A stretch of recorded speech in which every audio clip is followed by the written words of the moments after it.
नमस्कार नमस्कार कौन मंदा करछंती आज कौन लगेबे आज ये मका रू आज अच्छा मक्का लगेबे हाँ सेति भाई मंदा करछंती हाँ आपण तो कहले आज मका लगेबे बोली हाँ तो केमती लगेबे कौन करिवे से विषय तो कथा हवा प्रथमे आपण को परिचय टिके दे मोर ना चंद्रमोहन महंत ग्राम हूँ कोठाघर कुदुर साइड ब्लॉक पाटना जिला केन्दुझर बैगण रुईछे बैगण पर लंका तापर बिलाती सूर्यमुखी रुआही तापर धान रुआही वर्तमान मका भी रुआ आरंभ होउछि आ तो जमी को केमती प्रस्तुत करछंती से विषय टिके कहबे जमी को 3-4 पुरु हड़ करी आज्ञा आउ मई मारी समान करी जहाँ अना बना घास सफा कर दे करी मंदा करी पुता हबो आपण ताला आज मंदा करी कि लगेबे आज्ञा तो मका को माने मंदा करी कि लगा हुए ना आउ को उपाय रे लगा हेई परिबो कि मका को दुई प्रकार रुआ जाए आज्ञा गोटे प्रकार होची लंगड़ गार पकई कर भी पुता रुआ जाए आज्ञा आ गोटे प्रकार मंदा कर भी पुता जाए अच्छा ताले आपण आज मंदा करी कि लगौछंती हाँ हो चालंतु ताले केमती मंदा करछंती टिके मंदा करी कि देखांतु आसंतु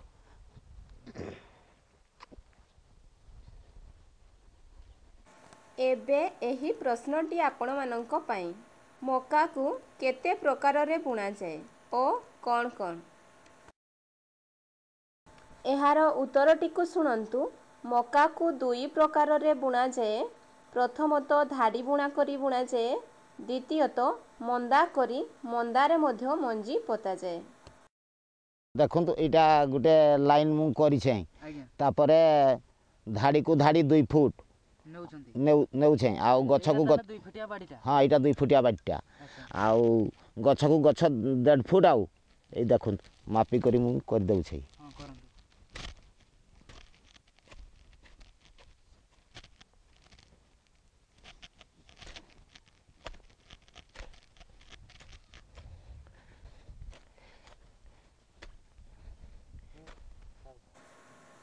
आपण माने एही प्रश्नटी को मन दे सुन मका लगाइला बेले धाड़ी को धाड़ी एवं गछ को गछ मध्यरे दूरता केते रखा जाए तोळे दिया जाइथिबा तथ्य गुड़िक मध्यरु केउंटी ठीक ताहा बाछंतु करे धाड़ी को धाड़ी 1 फुट और गछ को गछ 1 फुट खरे धाड़ी को धाड़ी 2 फुट और गछ को गछ 1.5 फुट एवं गरे धाड़ी को धाड़ी 3 फुट और गछ को गछ 4 फुट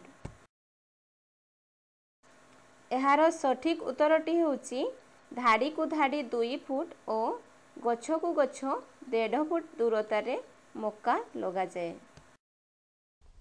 आपण तो मंदा करी सार देले हाँ वर्तमान कोन करिवे तापरे सार पड़िबो अच्छा सार परे खत पड़ी कर फेंटा जीवो अच्छा फेंटी सारला परे बिहन पुता जीवो आ अच्छा आज आपण ताले प्रथमे सार देबे हाँ तापरे खत देबे हाँ आउ तो केते परिमाण रे सार देबे आज सार होची एकर पिछा ना 35 किलोग्राम डीएपी आज्ञा 27 किलोग्राम पोटास आज्ञा आ 4 किलोग्राम यूरिया एकाठी फेंटी करी आउ पका जीवो आ मु तो आज गुटे एकर लगई पारबी नाही अच्छा आउ 10 डिसिमिल केते जगह लगेबी आज्ञा सेही अनुपात रे मुई सार नै करी आछे आउ अच्छा हो ताले आपण केमती सार दउछंती दियंतु हो देखुन तेबे एटा देखुन डीएपी पोटास आउ यूरिया मिसी छी देखंतु मु सार पकोछि अच्छा पकांतु केते लेखा दउछंती मंदा प्रति मंदा पिछा 8 रु 10 ग्राम हिसाब रे पडुछि अच्छा अनुमानिक 8 रु 10 ग्राम पकोछंती हाँ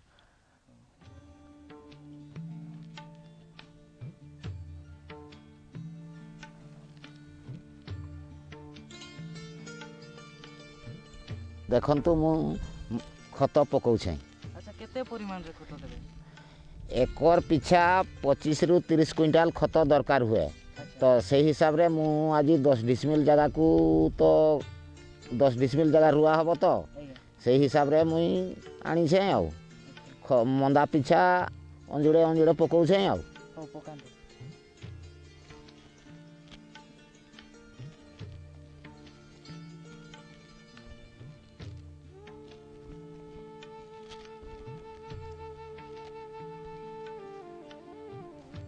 ଦେଖନ୍ତୁ ମୁଁ ଖତ ସାର ପକାଇ ସାରିଲା ପରେ କୁଡ଼ିରେ ଫେଣ୍ଟି ଦେଉଛେ। ଆଜ୍ଞା, ଆଉ କୁଡ଼ି ସାହାଯ୍ୟରେ ଫେଣ୍ଟିଲେ ଟେଡ଼ା ଟୁଡ଼ୁକା ସବୁ ଗୁଣ୍ଡ ହେଇଯିବ। ଆଉ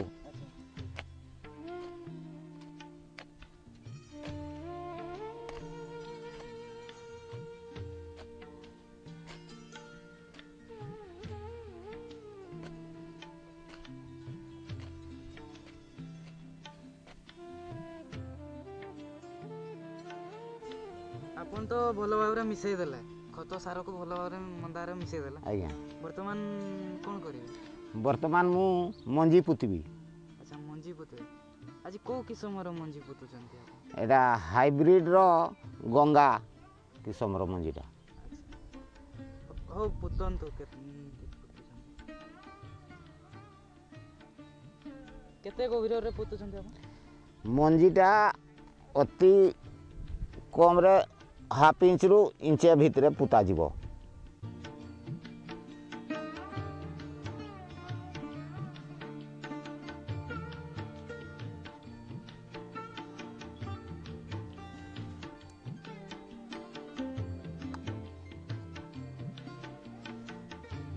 এটা ଖରାଦିନିଆ ବିହନଟା।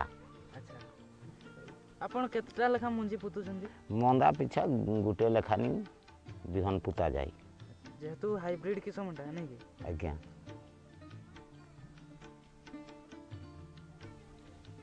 ଆପଣ ତ ମକା ଲଗାଇ ସାରିଦେଲେ। ଆଜ୍ଞା। ବର୍ତ୍ତମାନ କୁହନ୍ତୁ ଯେ ପାଣି ଦେବେ କି ନାହିଁ ଆଜି?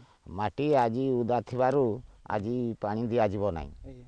ଆଉ ଆସନ୍ତାକାଲି ସକାଳୁ ଝରା ସାହାଯ୍ୟରେ ପାଣି ଦିଆହେବ। ଆଉ ଆଚ୍ଛା, ଝରା ସାହାଯ୍ୟରେ ଦେବେ ତାହେଲେ ପାଣି? ଆଜ୍ଞା, ଗଛ ଉଠିବା ଯାଏଁ ଝରା ସାହାଯ୍ୟରେ ଛିଞ୍ଚା ପାଣି ଦିଆଯିବ।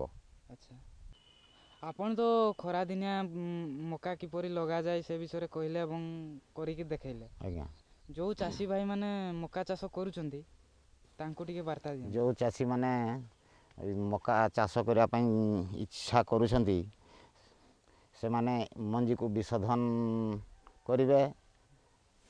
ଆଉ ଜମିକୁ ଭଲ ଭାବରେ 3-4 ଥର ଚଷି ଗୁଣ୍ଡ କରି ଆଉ ମନ୍ଦା କରି ଆଉ ସାର ଖତ ପ୍ରସ୍ତୁତ ଜମିକୁ ଭଲ ଭାବରେ ଚଷି ଗୁଣ୍ଡ କରି ଆଉ ମନ୍ଦା କରି ଖତ ସାର ଦେଇ ବିହନ ପୋତିବେ।